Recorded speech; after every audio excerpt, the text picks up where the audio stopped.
Hello students, welcome to Ashramik Vidyalaya. We'll continue our chapter number 6,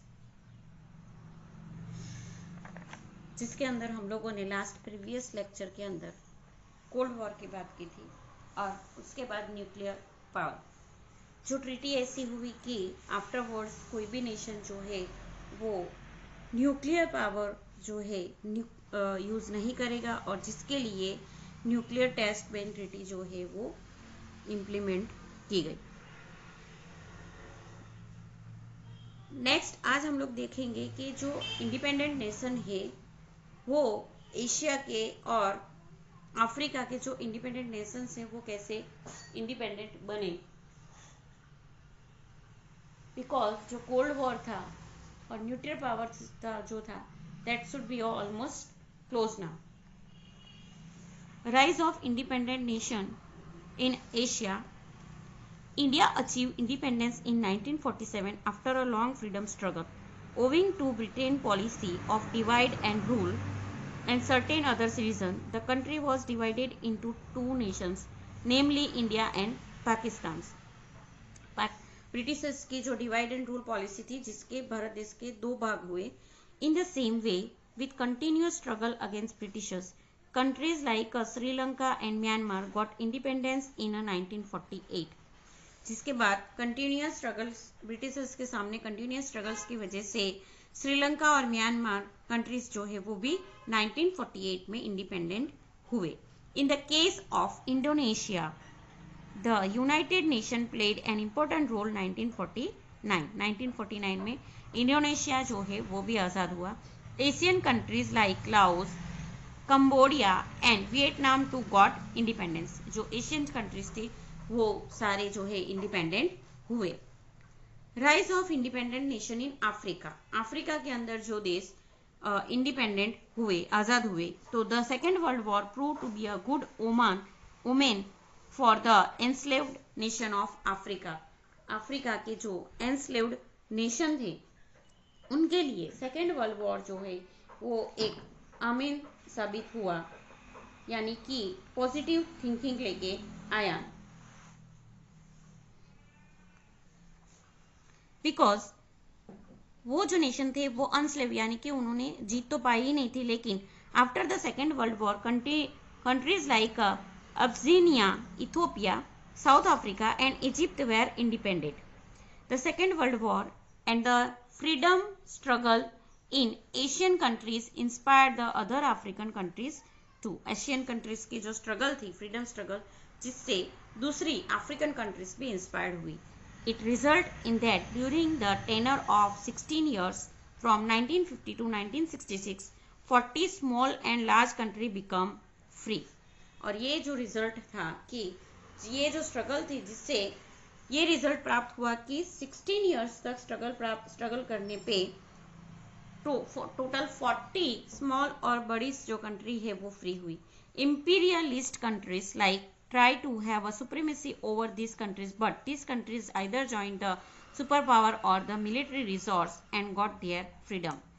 जो imperialist country थी, साम्राज्यवादी के, जहाँ पे रूलिंग किंग के द्वारा रूलिंग किया जाता था, तो वो जो थी वो ऐसे कंट्रीज के ऊपर सुप्रीमेसी डालना चाहती थी और उसे अंडरटेक करना चाहती. लेकिन ये जो कंट्रीज थे उन्होंने अपने मिलिट्री रिसोर्स के द्वारा सुपर पावर दिखा के अपना खुद का फ्रीडम जो है बनाए रखा. Now non aligned movement. Non alignment मतलब दूसरे के साथ जुड़ना नहीं, जो दूसरे कंट्रीज है उसके साथ जुड़े नहीं. तो नॉन अलाइंड मूवमेंट जो है ये इंडिपेंडेंट नेशन के द्वारा चलाया गया. Some new nation adopted the policy of not to align with any of the two power blocks and military blocks.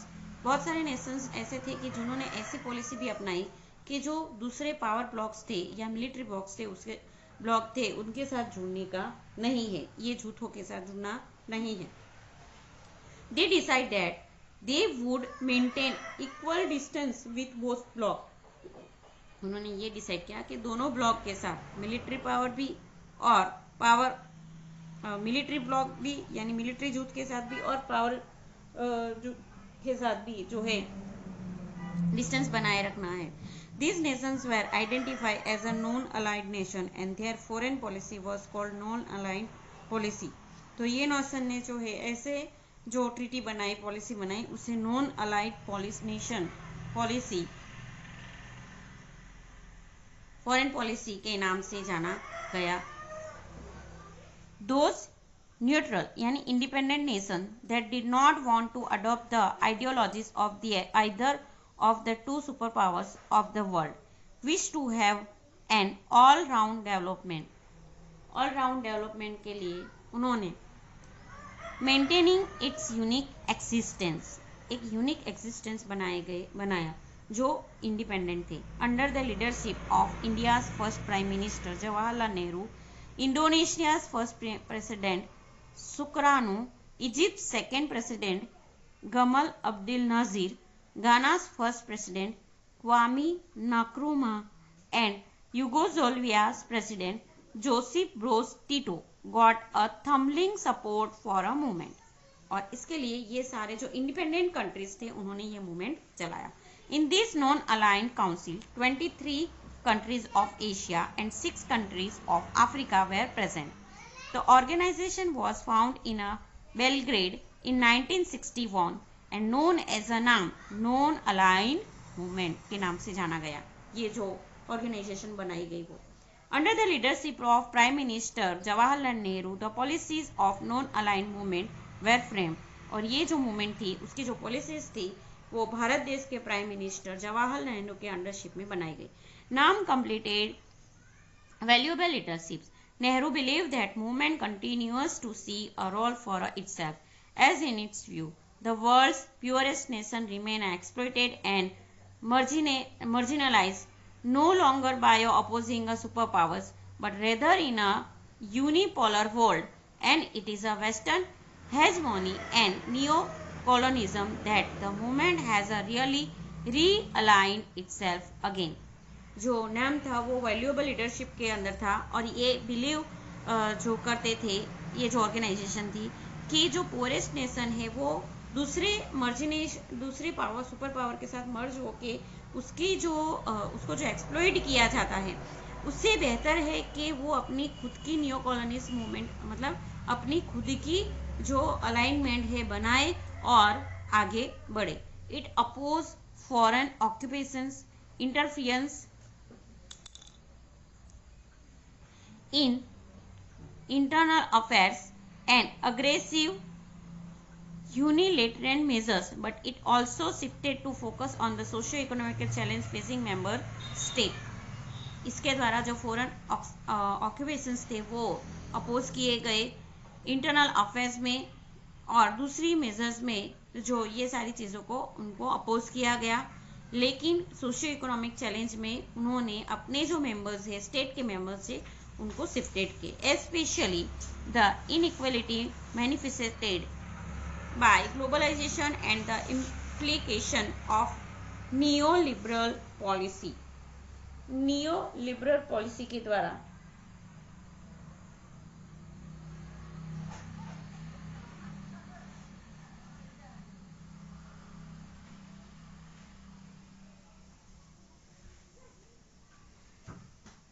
liberal policy, the neo-allied movement has identified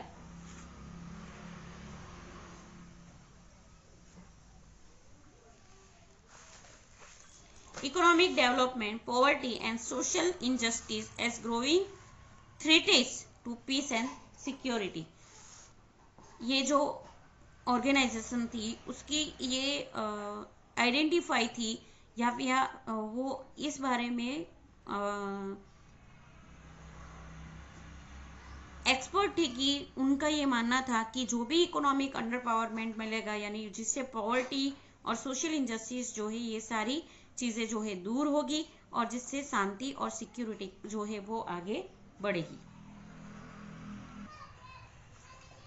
today more and more countries have joined the non aligned movement.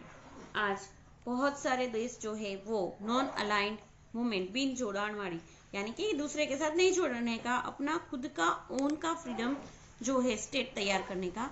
Union summit was held at Kuala Lumpur on 13 May 2000 3. For the last 4 decades, many incidents have happened. With the disintegration of Soviet Union, Russia's power decreased.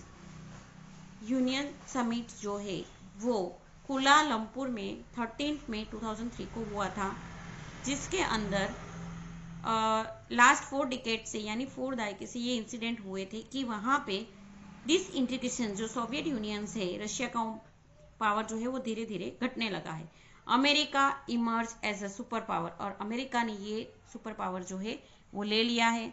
Imperial policy ruling decrees to a minimum in other countries. बहुत सारे countries के अंदर जो ruling power वाली जो policy है वो घटी है. In this situation non align movement play और डोमिनेट रोल, और ये सिचुएशन में ये नॉन अलाइन मूवमेंट जो है जिन्होंने strong role dominate role play किया है.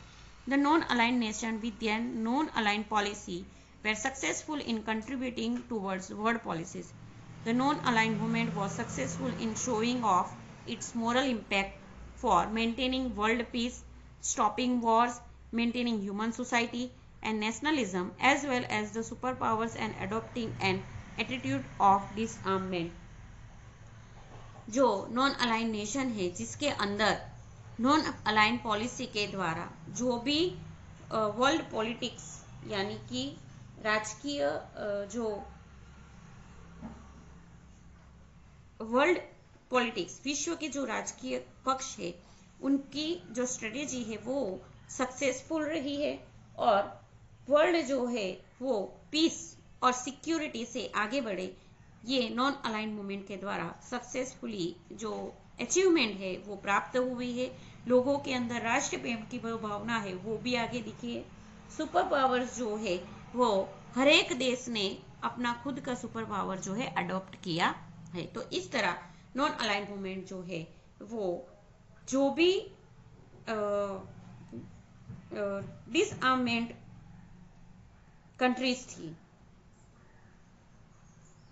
उन्होंने साथ में जुड़ के यहाँ पे जो सुपर पावर लीडरशिप जो है वो दिखाई है और उन्होंने अपना खुद का वर्चस्व बनाया है.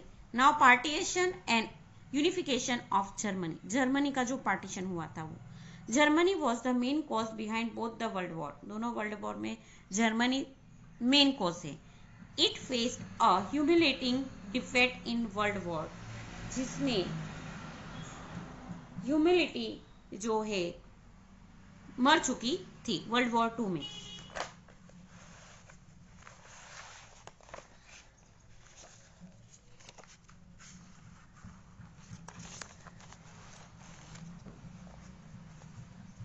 All it's state administration and economy collapsed completely. उसकी जो एडमिनिस्ट्रेशन और इकोनॉमी थी वो पूरी तरह ध्वस्त हो गई थी, टूट चुकी थी.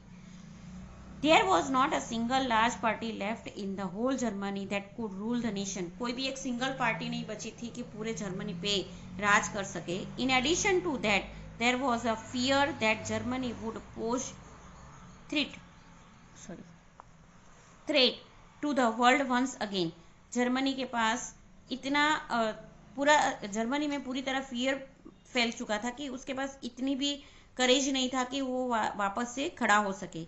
If it emerged as a military power once again, कि मिलिट्री पावर वापस खड़ा कर सके. Therefore, the defeated Germany was divided into 4 administrative segment.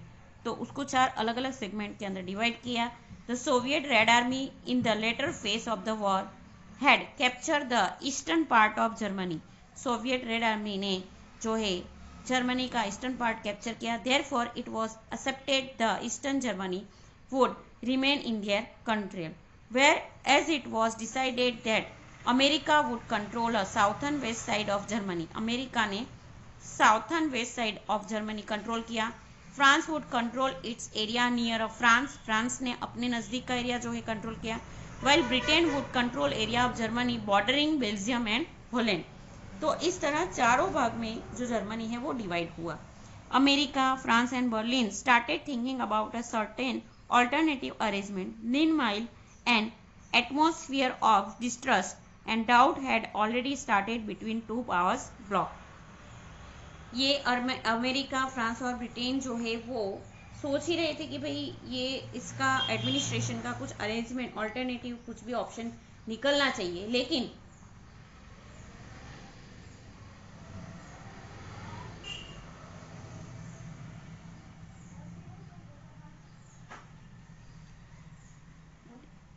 Environmental doubt जो है वो क्रिएट हुआ।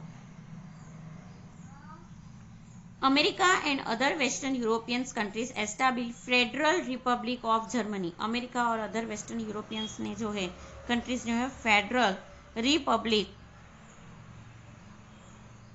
ऑफ जर्मनी एस्टैब्लिश किया। This was administrated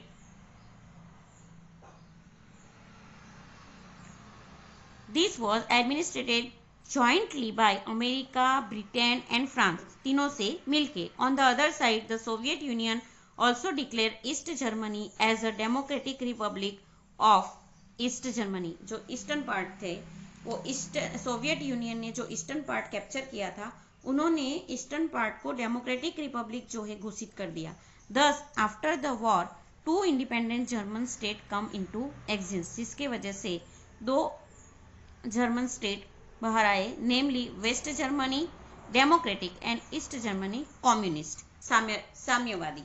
as Germany three western segment were united, three अलग अलग सोवियत सेगमेंट में उनको यूनाइट यानी एक करना था। Three administrative segment of Berlin also United, three अलग अलग बर्लिन की जो एडमिनिस्ट्रेशन सिस्टम थी उसको भी यूनाइटेड करना था।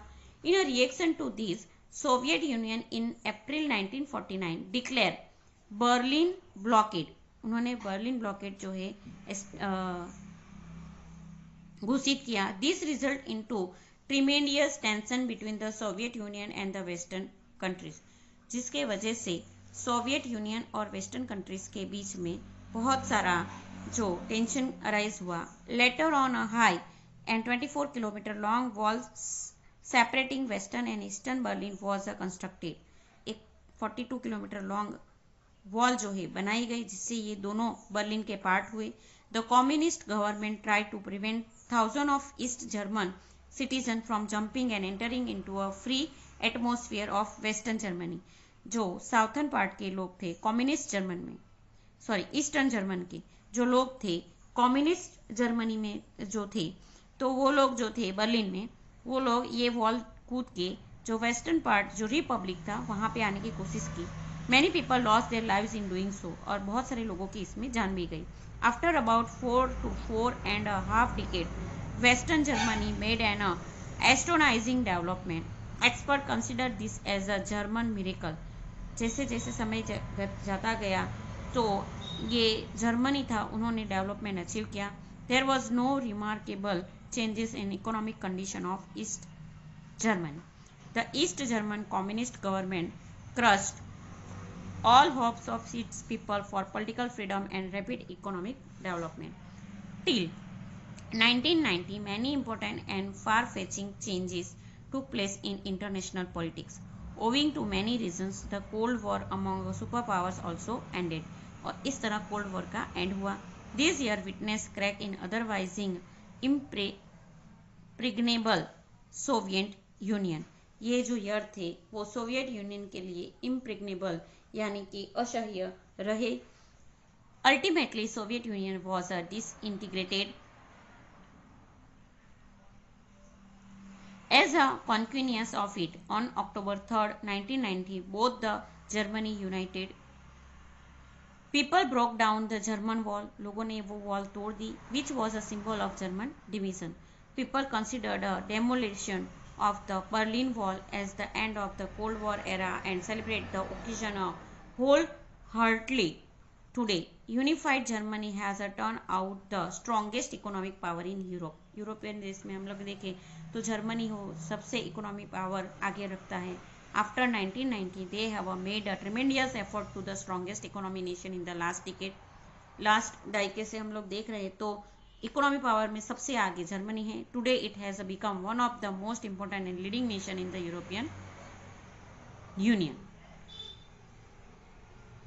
Thank you.